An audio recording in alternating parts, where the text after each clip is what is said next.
and the Missouri Tigers have a big one today against the Auburn Tigers. First, Vic Faust, happy Wednesday. Another Happy. day. Yeah, glad to be filling in for Brendan today. Talking all things Missouri Tigers. Yeah, normally only on Mondays. I'm glad that you reminded me because on Monday I told you I would be able to do the show.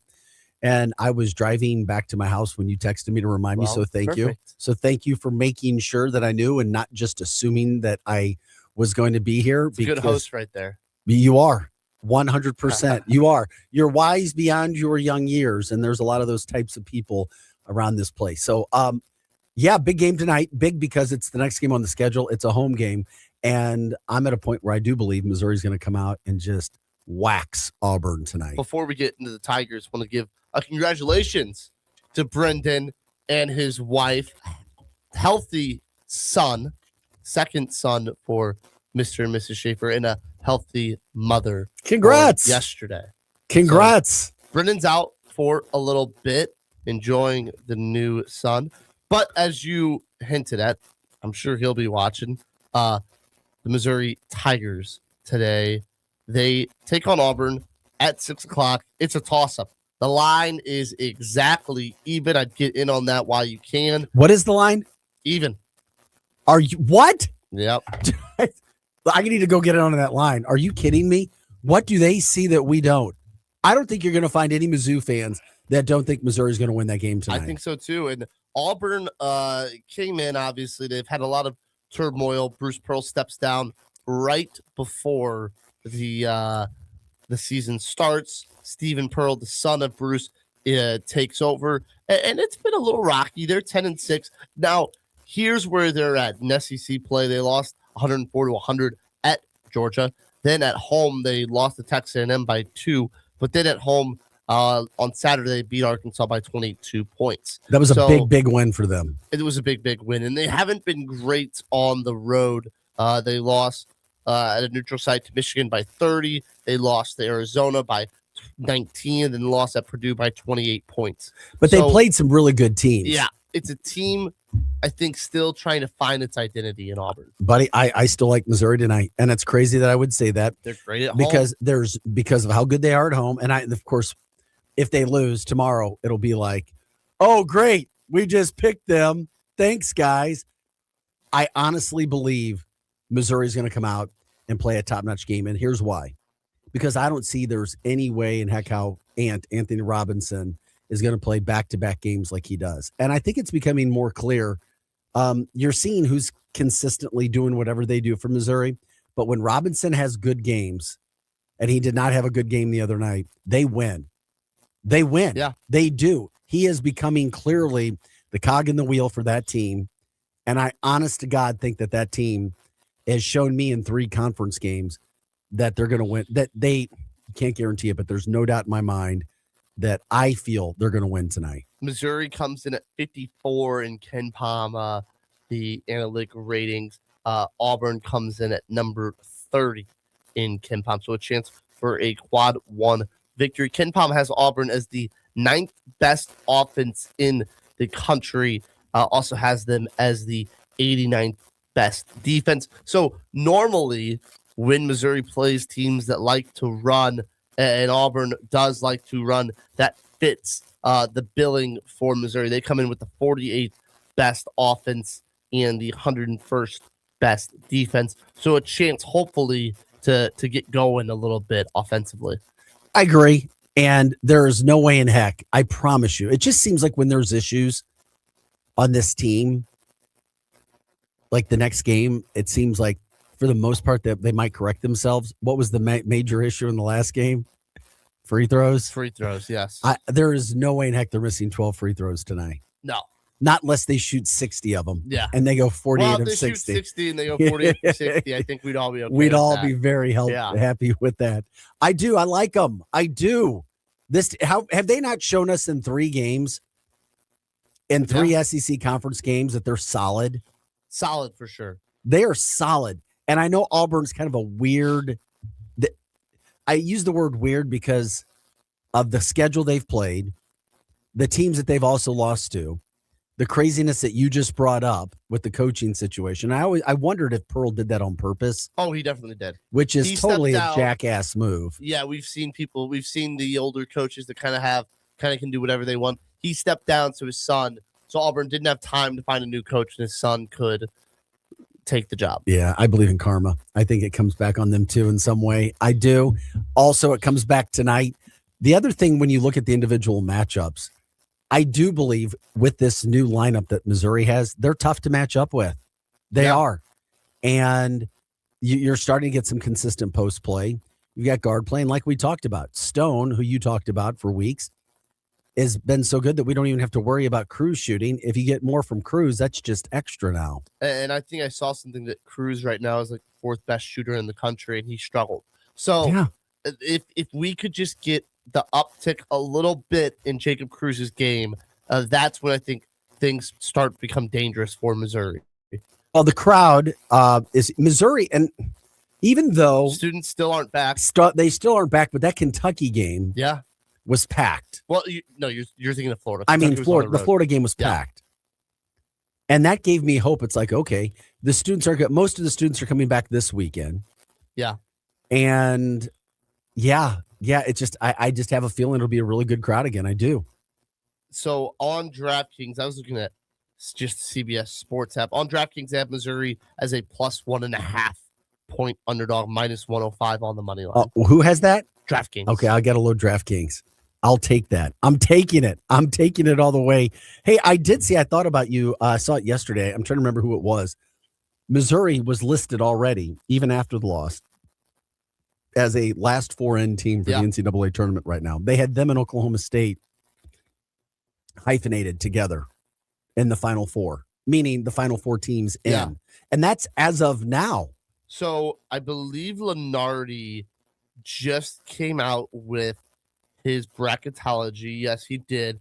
He has Mizzou right now as a next 4 out. Okay. So he has them as the 8th team out of the tournament. Now, here's my take on that. 1, nobody knows. But 2, if you would have told any Missouri fan after the week they had after Illinois that Missouri was in the bubble, that's a victory. Yeah, and I said all along, exactly. If this team can hang around before the season, if this is a bubble team, gets in the tournament as an 11 seed, that's a victory on this season. I would love to see them as an 11 seed. You have been critical of Dennis Gates. Yes. If he gets them in the NCAA tournament, are you viewing this season as a victory? Yes. Is that after the way it started? Absolutely right would now. You, if I would have told you that before the season, would you have viewed it as a victory? No. And I told you why. Because you got to win when you get to the tournament. Okay, so before the season, what would have your expectation? You got to get into the tournament. You got to win a game. You got to get in the tournament and win a game or two. Before the season, they get in and then win a tournament. Got to win a game. That's a win for you before the season? Because they didn't do it last year. Okay. So stacking on top of each other. And we'll think back how long it's been since they've won a tournament game. Well, they won one in 2023. That's what I'm saying. Yeah. That's another 2 years. We're in our 3rd season now. Before that, it had been a long time. You got to win a game. I'll say this. I think what's important here. And then they turned around and lost to a lower seeded team after that win, which made the win seem like it was nothing then. Yeah. I think that you have an opportunity to stack momentum for the program. A program that definitely took a dip under Conzo Martin, in Kim Anderson, those type of things. Oh my God, these days. Yeah, those days were bad. So Dennis Gates enters his career, makes an NCAA tournament, wins a game. Awesome. Stacking momentum. Then they go 0-18 in the SEC. Last year, they make the NCAA tournament. Next year, you have the number 1 recruiting class in the country. You have maybe the number 1 player in the country. You have all the hope that next year will be a team that can at least make the Sweet 16. So how do you do it in between? You know what I'm saying? Yeah. How do you making the tournament this year is stacking the momentum. And if Dennis Gates can get this team in the tournament, it's the best coaching job I think he's done at Mizzou. Because to your point, after the way things started, maybe his first year might be the best. Because his first year's team, if you look back on it, I know they had Kobe Brown, but besides him, it wasn't an uber talented team. You know what? I would say this year. Still above because of how they started. Yeah, and part of it's his fault too in regards to the schedule that he had. But part of it was injuries too. And then the injuries made a big difference. So that's where I am from that standpoint. Plus, the other thing with this year's conference, I'm sorry, it works into their favor. Yeah, there's some decent teams. I really need to see Auburn. I want to watch Auburn in person tonight. That's why I'm really excited to watch that game. By the way, it's a 6 p.m. start on ESPN2 for people who are looking forward to watching that game. I want to see what Auburn has. I think I know what Missouri has. If Missouri's hitting their free throws and plays with energy and effort, they're going to be in almost every game that they play. They just are. They have too many players on this team right now. You've got a go-to guy in Mitchell, who's been better than I expected. I knew he'd be good, but he's been consistent. That's big. And then it hasn't been consistent as in he needs to shoot 20 times to get 20 points. No. He's going 8 for 12 from the field. Like I want to look at what his shooting percentage is. And the other thing about him is I feel like you can count on him, and he's made some really good shots at key moments. And then Stone has been better than what we thought than he could have been, at least in the 3 SEC games. I mean, he looks like a player. He looks like a guy that is calm. He's a leader. He can take the ball. He can make the shot. He's not afraid. He's got energy. And then you add these other pieces into the mix. There's a couple players I'd rather not see on the court. I don't even need to say their names right now. But the fact that they've got players who can play, and then Anthony Robinson, once again, it comes down to him, his key, just taking a deep breath. Everything's going to be fine. Don't be a head case. Don't run around. Don't be nuts and make your damn free throws. You're too good. You are too good to not do the job. And, of course, we all know how good Missouri plays at home. And talking about Mark Mitchell's efficiency, he leads the team besides Sean Phillips Jr. in field goal percentage. He's also shot the most field goals by a wide margin, 56.7% from the field. Pretty good. His free throw percentage was hovering around 72, 73. That's dipped to 69%. I think if you could get that just 3 ticks up, I think he'll get it up to 75. I think that's where, if he was a 75% free throw shooter, that'd be huge for Missouri. Oh, well, considering we talked about this. Yeah. Worst in the SEC, over 330 something, 332 maybe, 333. Nationally, free throw shooting. Yeah. I just have to think something is going to change for tonight, especially being back at home. And when they've missed more of those free throws, it's been on the road. They're back at home. They feel good. They know because, and I think you brought this up the other day. Then you've got LSU at home again on Saturday. No, you're at LSU. You're at LSU. Yeah.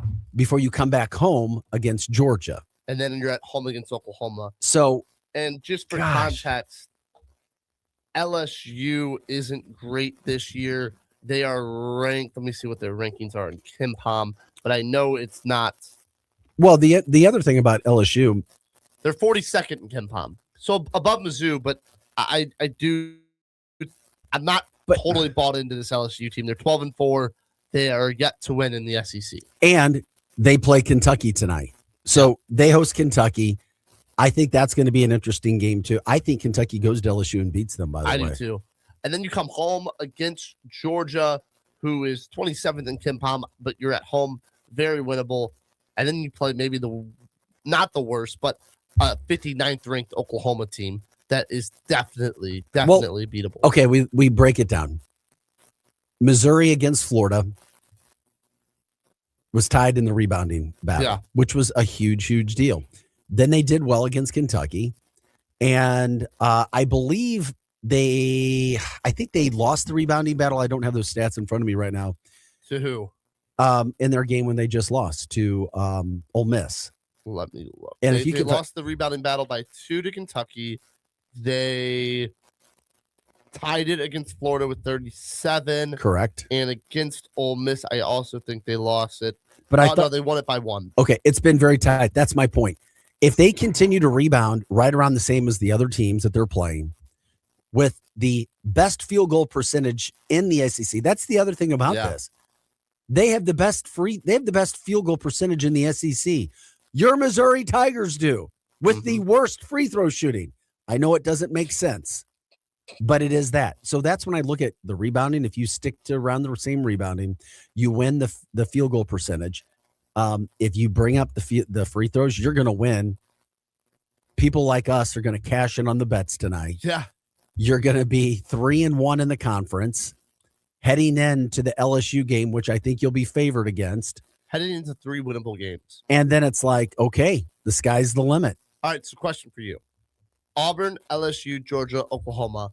What record in those games would you take? I think 2-2 loss. doesn't do 2-2 doesn't do damage. No, 3-1. 3-1 after what I've seen, yes. Step up. With with Pierce back and Stone back, 100%. And what we saw against Kentucky and Florida, and even in a loss on the road to Ole Miss, I've seen enough. 3-1 in this stretch. And that's not asking too much from what we saw before. It's a different team with the new players. I agree with you. I think 3-1 in this stretch would be I think huge step in the right direction. I think if we had Dennis Gates in this studio, off of camera, off of mic, I think he would tell you the same thing. Now, though, we want to win every game. But I think if he said, if we go 2-2, I'll be really disappointed. I think that's exactly what he would say. And that's why the Ole Miss loss didn't hurt as bad, because you went 2-1 in that stretch. Yeah, that's what you were looking for. I came back to that thought process with you, even though I was watching that going, you've got to be kidding me. Yeah. You've got to be kidding me. How the hell can they be so bad at free throws still? But I'm counting on them changing it tonight. I do. I don't know. I think he brought in a hypnotist or somebody. Yeah, he could have, instead of using the game check that he should have given to charity, he used it for because his team couldn't hit the basketball shots from the charity stripe.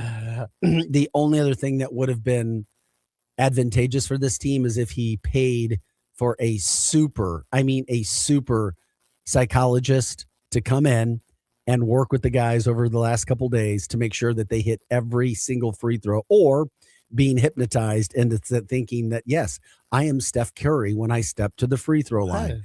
I make every free throw because it is like me to do it. I accept that I am an 80+ free throw % shooter. I like that. I really, really like that thought process. I hope he did that, because I guarantee they're tired of listening to his voice. Oh, they're tired of listening to the assistant coaches' voices about free throws. They got to do something. 500 of them. That's what I hope they've shot. I mean, Saturday. Quietly a night on the town or something. If you guys shoot over 75%, yes, let's go. 80%. Buy your bottles, buy your drinks. I'll take them out. Dennis, send me the cash. I'll take your players out. I know people with planes. We'll go have some fun. This would be a big one tonight. Yes. Something's got to motivate. If they make their free throws, they're winning. This would make it feel like it's real. I agree. It just, the defense, their defense on 3-point shooting. I know it's been something that we talked about earlier in the year. I know Missouri fans get upset about that. But if their defense is just normal, I don't see how they lose this game tonight. They're too good in other areas. I agree with you. I really do. Which is why I'm still shocked. I guess the point spread is because of what Auburn did to Arkansas, who we thought was did we think that Arkansas was a top 2, top 3 team in the SEC before that? Yeah, I'd say top 4 for sure. I still think they could be behind Vandy. It's just, road games are hard. Winning on the road is really, really hard in the SEC. But the more I watch this conference, and I guess we'll know after another batch of games tonight, buddy, I'm not that impressed with the SEC. Well, if you look at it's not even close to being to what it was last year. If you look at it, Missouri has probably already played 2 or 3 of what were projected to be the top teams in the SEC. Isn't that crazy? With Florida and Kentucky, 2 of the. I know. They were projected to be number 1 and number 2. And Kentucky still may be. They've done well since losing to Missouri. Yeah. I know. It's so bizarre to think that those are the opportunities that Missouri has. But the good thing for Missouri fans is that we were so low. They set the bar so low with the Illinois game and the Kansas game that we were most of us besides you, were like, there's no hope. It's over. So then when you see them come out and get 2 of the next 3 wins and they should have won the third, you're like, okay, we're back in. We can see a new team. They've got 2 new players. The entire chemistry has changed. Oh, Anthony Robinson, we get him consistent because it just seems when he has just not bad games, average to good games. He makes guys around him better. I mean, he does. And good things happen. Every team has its own chemistry, especially more so in basketball because there's fewer players. You see that chemistry work when he's working. I don't know, man. Sometimes I watch him play and I'm like, he could be all SEC. And then I watch him play like the other night and I'm like, what the hell is that? And I don't get it. It is hot and cold too much. And when he plays like the Anthony Robinson we expect, it's like, oh, this is the NBA guy. This is the guy that is a projected first-round pick in the NBA, was supposed to be the guy, was getting some draft buzz last year, and then sometimes he plays like the other Anthony Robinson, and it's not the same guy. And when he's the guy, Mizzou's, and that's what coach and that a lot of times that's what a coach is. A coach is a counselor. A coach has to get that out of you, and that's why I disagreed, and you disagreed with me about free throw shooting, because I think it is about the head coach. And I know he's had some good free throw shooting teams, which show me if he's had good free throw shooting teams, then why can't he get this team to be a average free throw shooting team, not even a good free throw shooting team? Fair. We're trying to go to just average. Yeah, we're trying to get there. All right, well, let's go to break. Come back. Let's talk a little Missouri football. They've gotten some transfers in the past 48 hours. Talk a little bit more Mizzou basketball, what we want to see from them against the Auburn Tigers. But we'll be back in just a few minutes here on the Loot Information Station. We're live and on demand at lootinfo.com. Check us out at the Loot Info YouTube. The Loot Information Station, a whole new way to enjoy content created just for those of us in the St. Louis area. It's a whole new way to advertise and promote your business. Reach out and find out just how different we are. If you're tired of one-sided advertising offerings or your traditional media rep trying to shove digital marketing down your throat, visit looinfo.com and click on advertising. Or email partnerships at looinfo.com for more information. This message is presented on behalf of Delmar Mortgage. When it comes to buying or refinancing a home, everyone's situation is different, and having the right information can save you real money. Delmar Mortgage helps you compare options side by side, understand the cost of waiting, and see when refinancing may actually make sense for you. Get your no-obligation quick quote at savingthelou.com. Individuals may have been compensated for this message. For licensing information, visit NMLSconsumeraccess.org. Delmar Mortgage, NMLS ID number 30998. Delmar Mortgage is an equal housing lender. LouInfo.com news headlines. Brought to you by Brown and Crouppen, 222-2222. With your LouInfo.com news, I'm Jared Sorello. St. Louis Public Schools is being stripped of its full accreditation. The Missouri Board of Education voted Tuesday to lower the district's status to provisional accreditation for not meeting compliance benchmarks. The demotion signals the possibility of closer oversight by the state.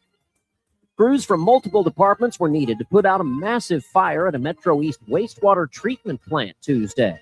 Officials said the facility on East Laurel Street in Millstadt went up in flames. Millstadt residents are now being asked to limit their wastewater discharge for the time being, as the fire has reduced the plant's sewage processing capabilities. A teen is being charged with murder for a deadly shooting in St. Louis County.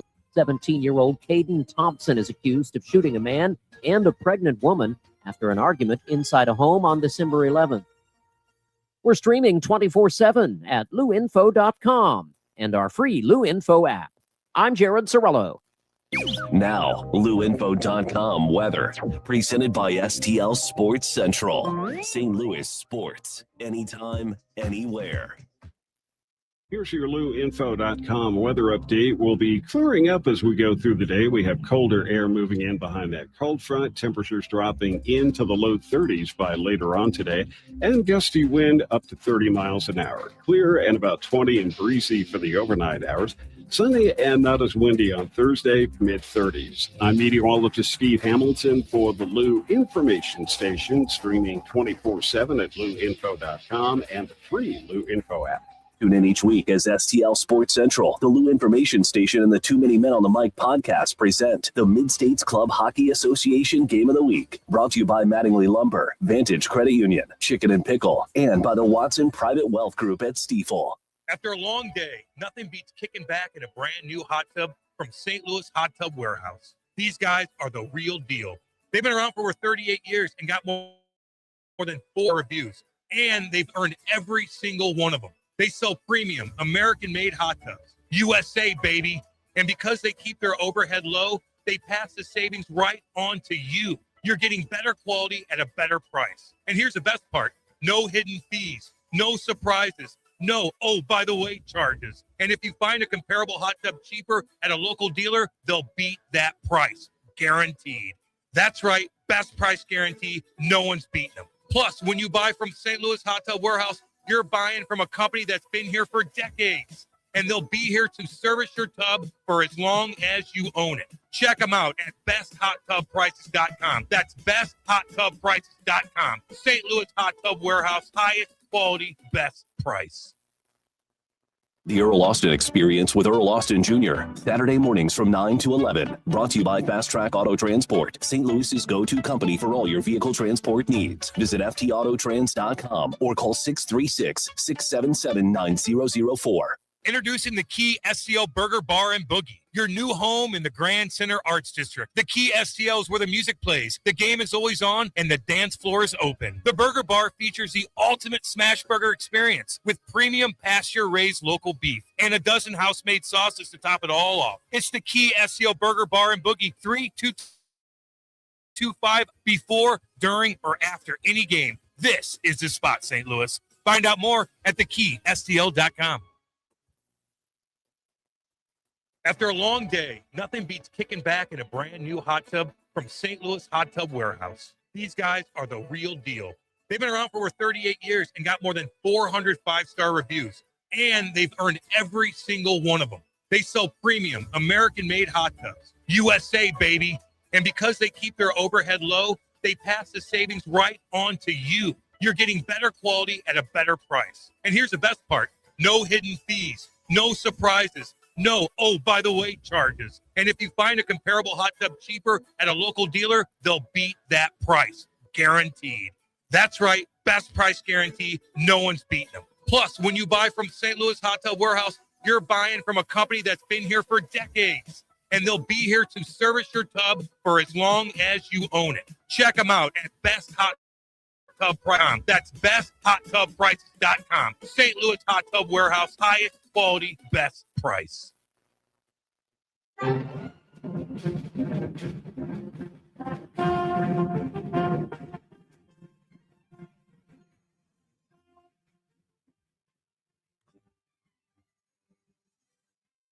welcome back to MIZ Central on the Lou Information Station. We've been talking about Missouri basketball, but Vic, I want to quickly pivot to some Missouri football because there's been some news. They just got yesterday. I thought you were going to say you wanted to pivot to Sophie Cunningham. What about her? Well, she was back in the area again over the last week. She was in Jeff City. I saw that. What was last she in week, Jeff City for? Just hanging out. I saw her doing posts and pics. I didn't see her doing any dancing in the Capitol, although that's what I was looking for. But Sophie was back hanging out with some of the politicians in Jeff City. And I always like to talk Sophie Cunningham. I did see some of her updates when it came to her rehab on her knee. So that seems like it's going better. Want to see her get back with Indiana, which is great because she's become a superstar. I hope she can still play basketball as well as she did.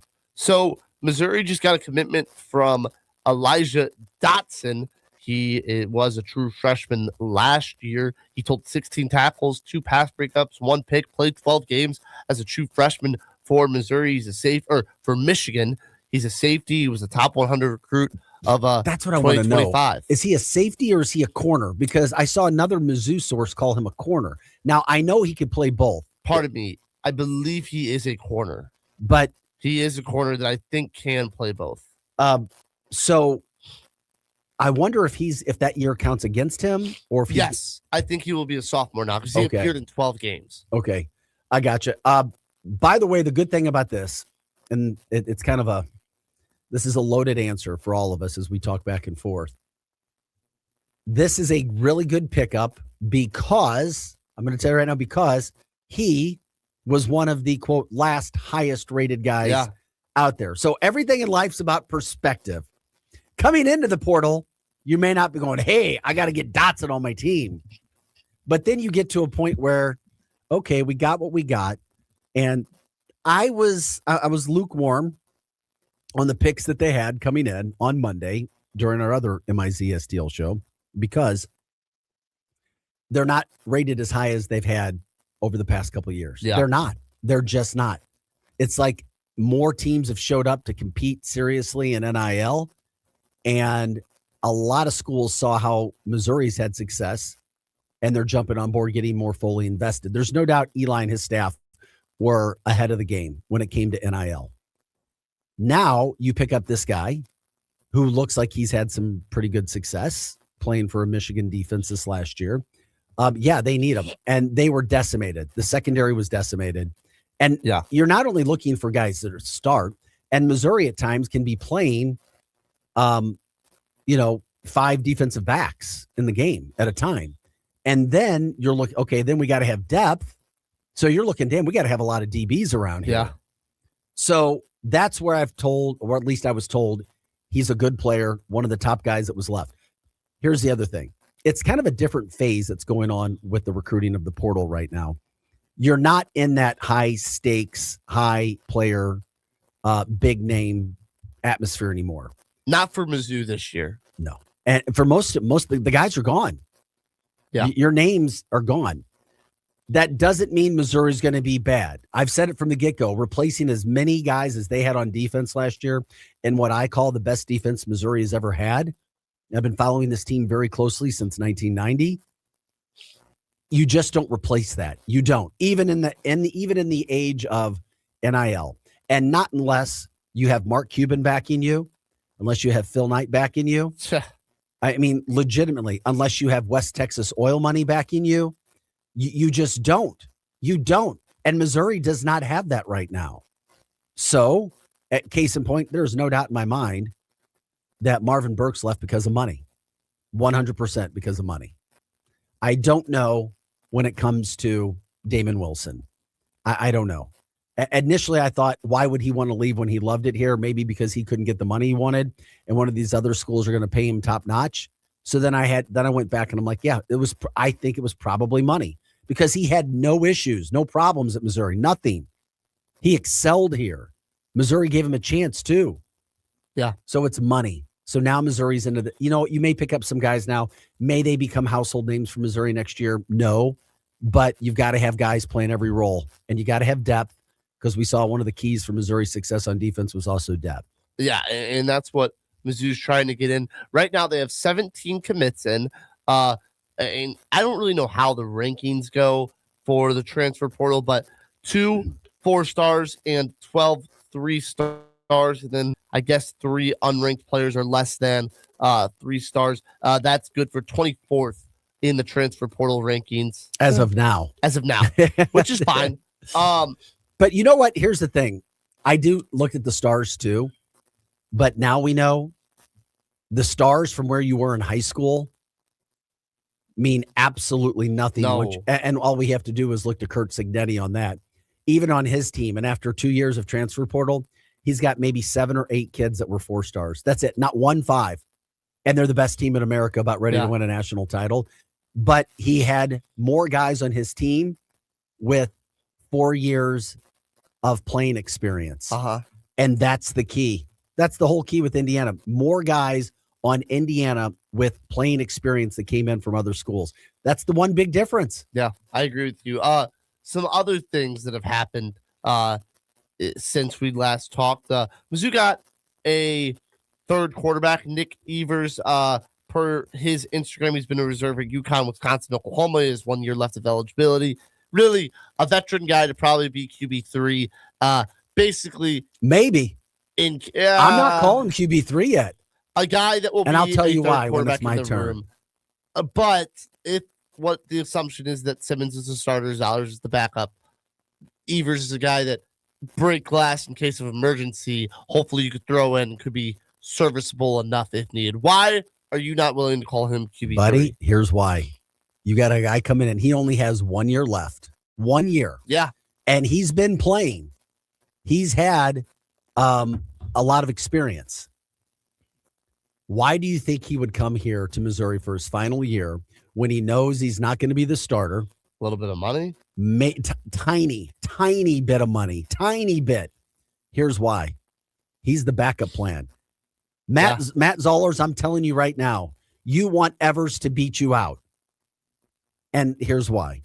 We want Zollers to have a red shirt. That's true. We are selfish. We know that Zollers has talent. We've seen the live arm.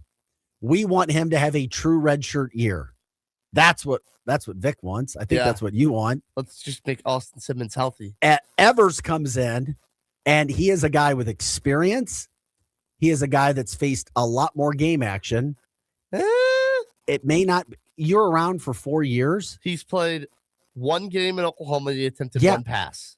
Wait a minute. What about it? At UConn, he played 9 games in 2024. He went 97 for 180, threw 5 touchdowns, 5 interceptions. Yeah.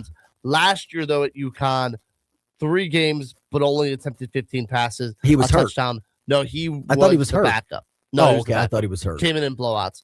So here's what they brought him in for. He's played in 9 real games, and Zoller's already, at 6? So I don't know if he has a lot more experience. I'm going to tell you. I think over 4 years of doing this, and he came out of school as a 4-star. His experience of preparing for these games and being around, seeing defenses, breaking down film. My gut feeling is, you got to have a third string, but I'm telling you right now, I think Missouri wants him to be good enough to beat out Zollers. Whether that happens, I don't know. That's just my gut feeling. I still think that if Austin Simmons goes down, Matt Zollers would be the guy put in. Yeah, we'll see. I know. We'll see. I have more faith in him than I know. I don't want, but because you don't know anything about him yet. That's true. We don't know anything about him. We know about Zollers because we watched it.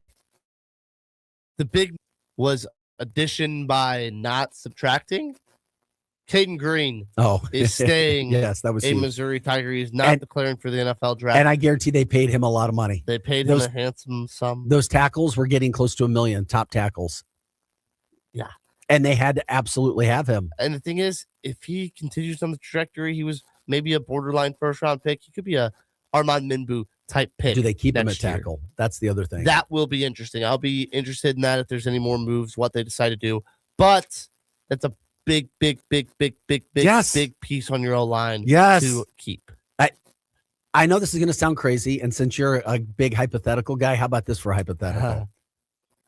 If we had to lose either Damon Wilson or Caden Green, which one would you have had rather lost? I'm telling you right now. Probably Damon Wilson. Damon Wilson. Yeah. Only because the offensive line is that much more important right now, and you have nothing there. No. Oh, but Vic, on the D-line, you have nothing. I know. I get it. But I have seen Missouri do very well with getting some pass rushers here. You can find a guy that can get to the quarterback and get 6 to 8 sacks easier than you can find a All-American lineman. 100%. So that's why he was big. And I guarantee he took up a big chunk to stay when it came to the NIL. And what's Missouri's identity going to be? It's going to be running the football. And what do you need? Ball control, running the football. You need a guy up front that you can run behind. And that's Missouri's game. It's going to be a lot of runs with Roberts and Hardy, play action with Simmons, getting Simmons and I think the Tua comparison is only right because he's a lefty. But if you watch his style, it's a little Tua-y. Tua, a good Tua, is what you're hoping to get. Accurate, hits the open pass, makes the right read on RPOs. A lot of, I think, quick are key here for Missouri of keeping the defense on its toes. You never know what the run or what the pass is going to be. I think you can win some games that way. No, I agree. I do. Incorporate Caleb Goody. I know. I'm still thinking it's like we're bouncing between basketball and football, and I'm like, okay, I know we still got our national championship game coming up, but I'm excited for Missouri's offense. I really am. Yeah. I am excited because they were able to keep Jamal Roberts too. I'm excited because of who they have at quarterback, and they wanted him quickly. So I trust Drink from that standpoint. I'm glad that Caden Green came back. I don't know what to expect from the receiver position, but we do know that we got 2 tight ends coming back that have had success. That's a good thing. If Brett Norfleet stays healthy with that run game, because our tight end, we really didn't have Brett Norfleet all of last year in regards to the running game on top of it. Ball control, down the field. Yeah. Just wearing down other defenses. That's okay. And you have Brett Norfleet blocking, which is big too. That's your identity right there. Defense, we don't know yet. Have fun with that, D coordinator. Because you were playing one.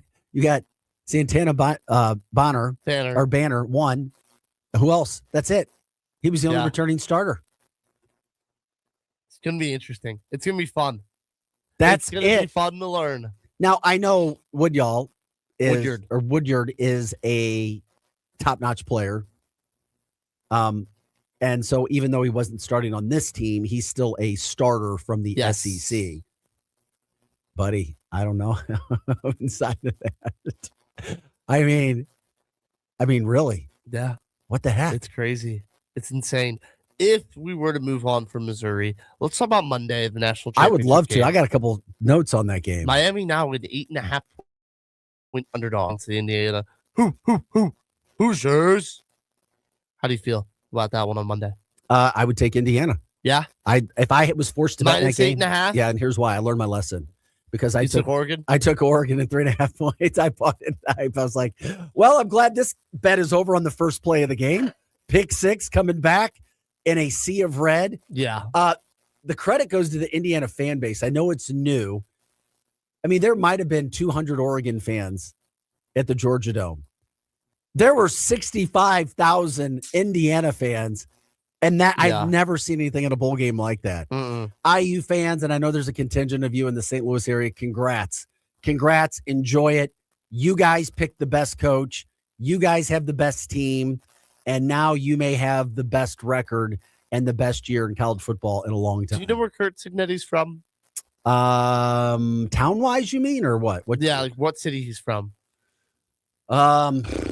Is it somewhere in Pennsylvania? He's from Pittsburgh, Pennsylvania. Yeah, see, I knew it was Pennsylvania. You know who needs who has a head coach opening? He doesn't want any part of the NFL. Wins the national championship, then goes win a Super Bowl, puts himself in with Jimmy Johnson, and oh my gosh. I don't know. What's the Oklahoma coach's name? With who? That won Jimmy Johnson? Cowboys. Barry Switzer? Yes. Switzer and Johnson are the ones that won national championships and Super Bowl. Oh, so that's your hope is Signetti there. He wins this year, says, all right, it was awesome, Indiana. I gave you something you never thought you'd have. Now I'm going to go win the Super Bowl with my Pittsburgh Steelers. Well, you know what? He would have a lot of job security if he goes to Pittsburgh because we know they don't like to fire coaches. They also never hired someone younger than like 40. So, well, how old was Tomlin when I'm saying they only hired younger than 40. Tomlin was like 36. Yeah, he was very young. Yeah. And Signetti's in his 60s. So, I think.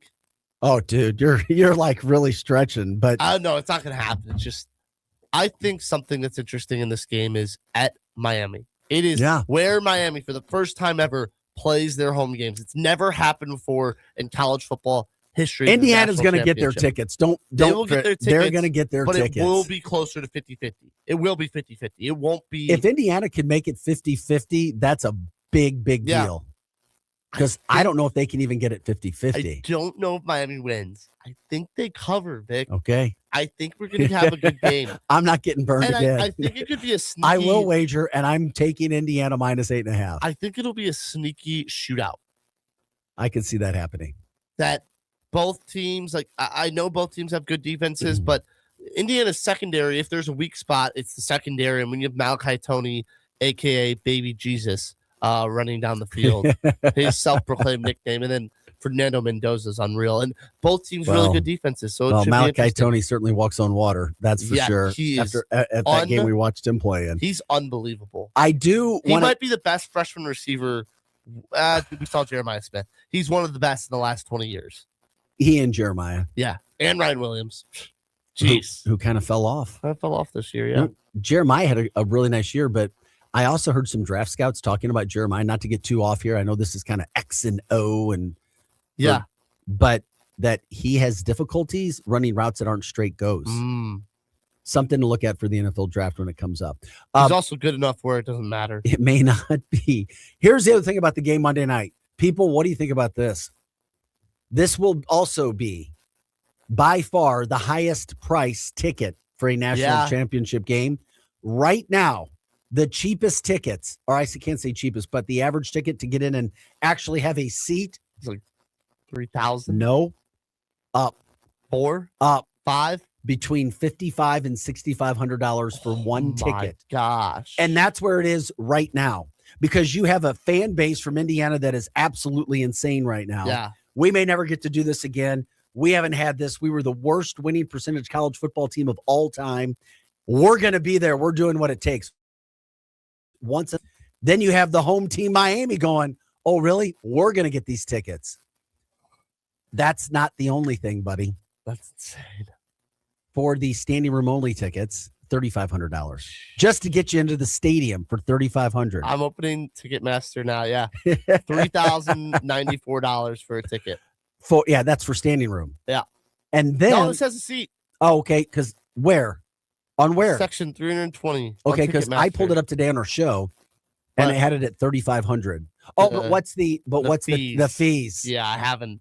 Promise you, you're hitting 35. I promise you. That's okay. Insane. That's only half the part. How are you getting to the game? You gotta fly. No, drive. no. When you arrive at the game, parking. The average parking price right now, $750 to park your vehicle. You're Ubering, right? Well, that leads me to my next point. If you're Ubering, if you're lifting, you don't think that they're going to have those prices gouged into the hundreds if you're trying to Uber? 100%. 100%. That is going to happen because it happens on any event. Just here in St. Louis, try to get an Uber from a Cards game or New Year's Eve or whatever the case. They know it's going to be hundreds of dollars just to get Ubers from as well.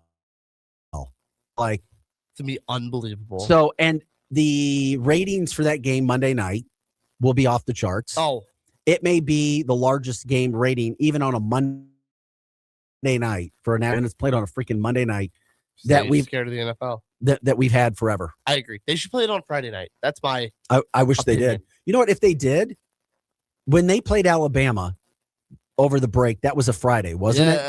That was on the Rose. That was the Rose Bowl. So that was the Thursday. Okay. That was on New Year's Day. But New Year's Day, it doesn't matter what day it is. They had 30 million fans watch that game. Yeah. It was the highest rated college football game. Now you obviously had Alabama and you had Indiana.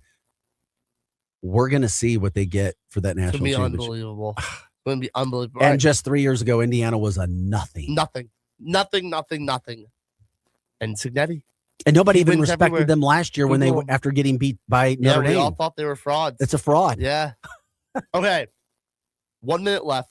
Let's switch back to Mizzou. Prediction tonight. Score prediction. Missouri, Auburn. Who wins? I like Missouri winning by like 5 or 6 points. So let's go. Missouri wins 86-80. Okay. High scoring game. I think it'll be a little less scoring. I go 77-70 Missouri. Sounds good to me too, buddy. I like it. MIZ, ZOU, go do it tonight. Make more than half of your free throws and you win the game. Oh my. That couldn't sound good on radio. You think that? I do. More than half and they win. Yes. Make your freaking free throws. What's the percentage you're setting it at? What do you want to see? 70? Yeah. Would you be happy with 70? They've got to hit 70. Yes. Okay. Yes. That is not asking a lot. No. It's not asking a lot. I mean, as a team, they already shoot 69%, which is 330 something in America. Shoot 70 or 75, and it doesn't help that Sean Phillips goes to the line and has almost no chance of making one. I know, but he's looked pretty good inside. Yes. He's had a good year. He's worse than Josh Gray shooting free throws, especially because he doesn't draw the lane violations. Although against Ole Miss, Anthony Robinson did draw lane violations. Look up a guy, look up an oldie but goodie, Monty Harge, okay. And then we'll talk about free throws. Missouri takes on Auburn at 6:00 today. Stay tuned on STL Sports Central because I will have your post-game show, hopefully closing out a Missouri Tiger victory for Vic Faust. I'm Grant Salzman. Congrats again to Brendan Schaefer and his family. Yes. Kid number 2. Have a good week, everybody. We'll be back next Monday, hopefully wrapping up 2 Missouri Tiger victories over 2 Tiger teams in Auburn and LSU. Up next, it's Charlie Tuna and the Posse. Are you paying too much for term life insurance? There's a tremendous